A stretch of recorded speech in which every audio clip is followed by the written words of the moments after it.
ಸರ್ವಮಂಗಳಮಾಂಗಲ್ಯೆ ಶಿವೆ ಸರ್ವಾರ್ಥಸಾಧಿಕೆ ಶರಣ್ಯೆ ತ್ರ್ಯಂಬಕೆ ದೇವಿ ನಾರಾಯಣಿ ನಮೋಸ್ತುತೆ. ನಮಸ್ಕಾರ ವೀಕ್ಷಕರೇ. ಸಿಂಹ ರಾಶಿಯವರಿಗೆ ಜೂನ್ ತಿಂಗಳು ಹೇಗಿರುತ್ತೆ ಅಂತ ನೋಡೋಣ. ನಿಮ್ಮ ಪಂಚಮಾಧಿಪತಿ ಮತ್ತು ಅಷ್ಟಮಾಧಿಪತಿಯಾದ ಗುರು ವ್ಯಯಸ್ಥಾನಕ್ಕೆ.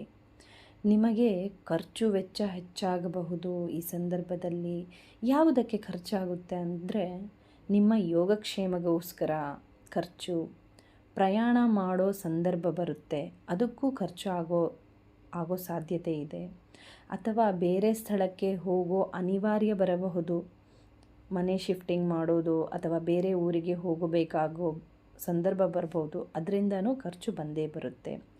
ಗುರು ವ್ಯಯಸ್ಥಾನದಲ್ಲಿ ದಾನ ಧರ್ಮವನ್ನು ಮಾಡೋದಕ್ಕೂ ಖರ್ಚು ಮಾಡಿಸ್ತಾನೆ.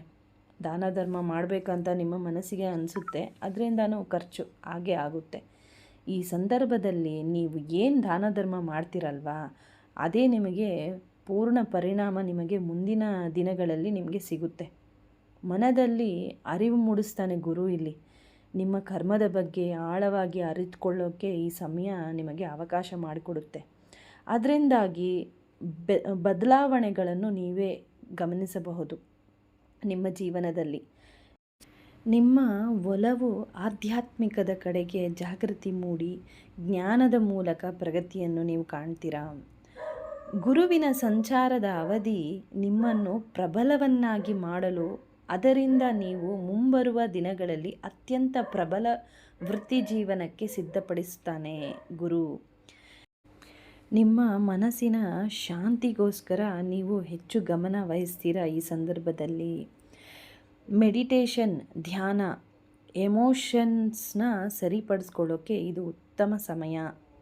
ನಿಮಗೋಸ್ಕರ ಸ್ವಲ್ಪ ಸಮಯ ಕೊಡಬೇಕಾಗುತ್ತೆ. ಈ ಸಂದರ್ಭದಲ್ಲಿ ವಿಶ್ರಾಂತಿಗೆ ಆದ್ಯತೆ ಕೊಡಿ, ಸ್ವಲ್ಪ ರೆಸ್ಟ್ ತಗೊಳ್ಳಿ ಮತ್ತು ಮನಸ್ಸಿನಲ್ಲಿ ಹಳೆಯ ನೋವುಗಳ ಭಾರವನ್ನು ನೀವು ಕಮ್ಮಿ ಮಾಡ್ಕೊಳ್ಳೋಕ್ಕೆ ಉತ್ತಮವಾದ ಸಮಯ ಅಂತ ಹೇಳ್ಬೋದು. ಧ್ಯಾನ ಮಾಡಿ ನಿಮ್ಮ ಮೈಂಡನ್ನ ಸ್ವಲ್ಪ ರೀಚಾರ್ಜ್ ಮಾಡ್ಕೊಳ್ಳಿ. ಅಂದರೆ ಸ್ವಲ್ಪ ಚಾರ್ಜ್ ಮಾಡಿ, ಒಂಥರ ಫ್ರೆಶ್ ಫೀಲ್ ಆಗುತ್ತೆ ನಿಮಗೆ ಧ್ಯಾನ ಮಾಡೋದ್ರಿಂದಾಗಿ. ಮತ್ತು ಖರ್ಚಿನ ಮೇಲೆ ನೀವು ನಿಗಾ ವಹಿಸಲೇಬೇಕಾಗುತ್ತೆ. ಅನಗತ್ಯ ಖರ್ಚು ನೀವು ತಪ್ಪಿಸ್ಬೇಕು. ಒಂದು ಬಜೆಟ್ ಪ್ಲ್ಯಾನ್ ಮಾಡ್ಕೊಳ್ಳಿ.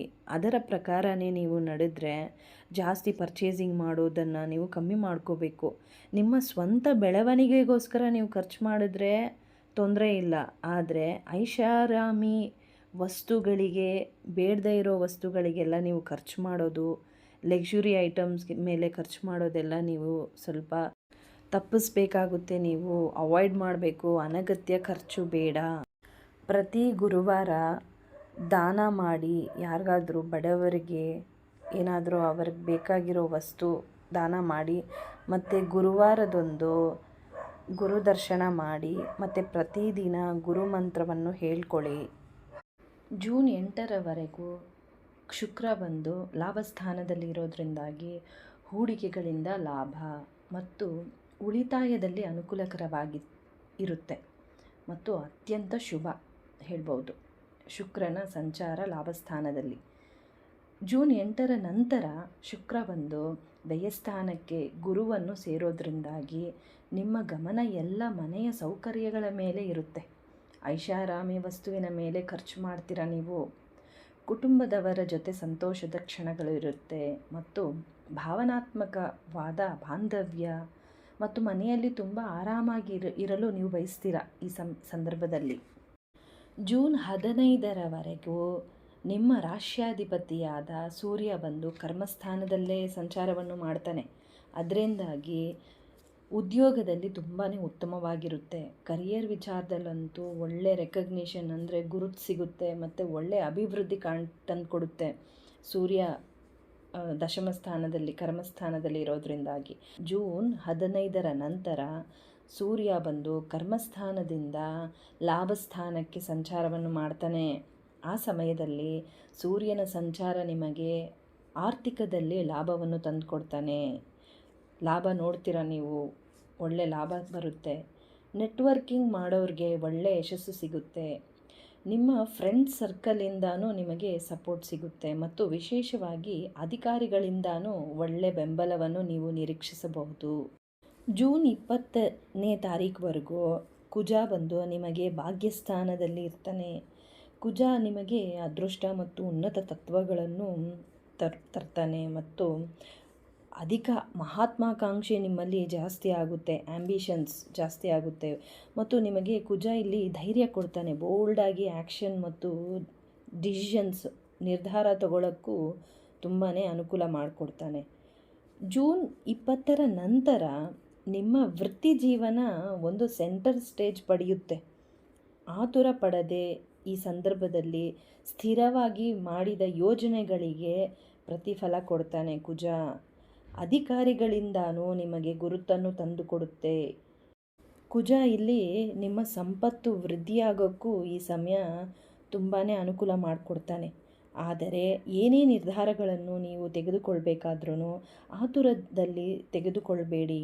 ನಿಧಾನದಿಂದ ಅರ್ಥ ಮಾಡಿಕೊಂಡು ಮುಂದೆ ಹೆಜ್ಜೆ ಹಾಕಿ. ಜೂನ್ 22ನೇ ತಾರೀಕುವರೆಗೂ ಲಾಭಸ್ಥಾನದಲ್ಲಿ ಬುಧ ಇರ್ತಾನೆ.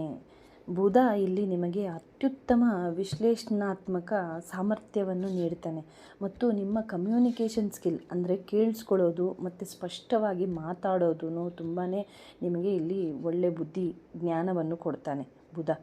ಮತ್ತು ನಿಮ್ಮ ಕೆಲಸ ಮಾಡೋ ಸ್ಥಳದಲ್ಲಿ ಶಾರ್ಪ್ ಮೈಂಡೆಡ್ ಜನ ಇರ್ತಾರಲ್ವ, ಅಂದರೆ ತುಂಬ ತೀಕ್ಷ್ಣ ಇರ್ತಾರವರು. ಅವರಿಂದನೂ ನಿಮ್ಮ ವೃತ್ತಿಪರದಲ್ಲಿ ಏನಾದರೂ ಒಂದು ಸಮಸ್ಯೆ ಇರುತ್ತಲ್ವ, ಆ ಸಮಸ್ಯೆಗಳಿಂದ ಪರಿಹಾರ ಸಿಗುತ್ತೆ, ನಿಮಗೆ ಸಹಾಯ ಮಾಡ್ತಾರೆ ಇವರು. ಜೂನ್ 22ನೇ ತಾರೀಕಿಗೆ ಬುಧ ವ್ಯಯಸ್ಥಾನಕ್ಕೆ ಸಂಚಾರ ಮಾಡ್ತಾನೆ ಕರ್ಕಾಟಕ ರಾಶಿಯಲ್ಲಿ. ಜೂನ್ 29ರಂದು ಬುಧ ವಕ್ರನಾಗ್ತಾನೆ. ಈ ಸಂದರ್ಭದಲ್ಲಿ ನೀವು ನಿಮ್ಮ ಬಿಸ್ನೆಸ್ಗೋಸ್ಕರ ಏನಾದರೂ ಪ್ರಯಾಣ ಏನಾದರೂ ಮಾಡಬೇಕಾದ್ರೇನೋ ಮತ್ತು ಏನಾದರೂ ಮುಖ್ಯ ಮಾತುಕತೆ ಮಾಡೋದಿದ್ರೇನೋ ಸ್ವಲ್ಪ ವಿಳಂಬ ಆಗೋ ಸಾಧ್ಯತೆ ಇದೆ. ಬುಧ ವಕ್ರನಾಗೋ ಸಮಯದಲ್ಲಿ ಏನೇ ಒಪ್ಪಂದಗಳನ್ನು ನೀವು ಮಾಡಿಕೊಳ್ಬೇಕಾದ್ರೇನೋ 2 ಬಾರಿ ನೀವು ಪರಿಶೀಲನೆ ಮಾಡಬೇಕಾಗುತ್ತೆ. ಆಮೇಲೆ ನಿರ್ಧಾರವನ್ನು ನೀವು ತೆಗೆದುಕೊಳ್ಳಿ. ರಿಸ್ಕ್ ತಗೊಳ್ಳೋದು ತಪ್ಪಿಸಿ. ನೀವು ಈ ಸಂದರ್ಭದಲ್ಲಿ ಬುಧ ವಕ್ರನಾಗೋ ಸಂದರ್ಭದಲ್ಲಿ ರಿಸ್ಕ್ ತೊಗೊಳಕ್ಕೆ ಹೋಗಬೇಡಿ. ತುಂಬ 2-3 ಸಲ ಪರಿಶೀಲನೆ ಮಾಡಿ ಆಮೇಲೆ ನಿರ್ಧಾರ ಮಾಡಿ. ಅಷ್ಟಮದಲ್ಲಿ ಶನಿ ಇರೋದ್ರಿಂದಾಗಿ ನಿಮಗೆ ಅಷ್ಟಮ ಶನಿ ನಡೀತಾ ಇದೆ. ಅದರಿಂದಾಗಿ ನೀವು ಏನೇ ರಿಸ್ಕ್ ತಗೋಬೇಕಾದ್ರೇನೋ ಯೋಚನೆ ಮಾಡಿ ನೀವು ರಿಸ್ಕ್ ತಗೋಬೇಕಾಗುತ್ತೆ. ಮತ್ತು ನಿಮ್ಮ ಆರೋಗ್ಯದ ಕಡೆ ನೀವು ಗಮನ ವಹಿಸಲೇಬೇಕು. ಹೆಲ್ತ್ ಇಶ್ಯೂಸ್ ಆಗೋ ಸಾಧ್ಯತೆ ಇದೆ, ನೀವು ಮ್ಯಾನೇಜ್ ಮಾಡ್ಕೋಬೇಕು. ಹೆಲ್ತ್ ಬಗ್ಗೆ ಕೇರ್ ತಗೊಳ್ಳಿ.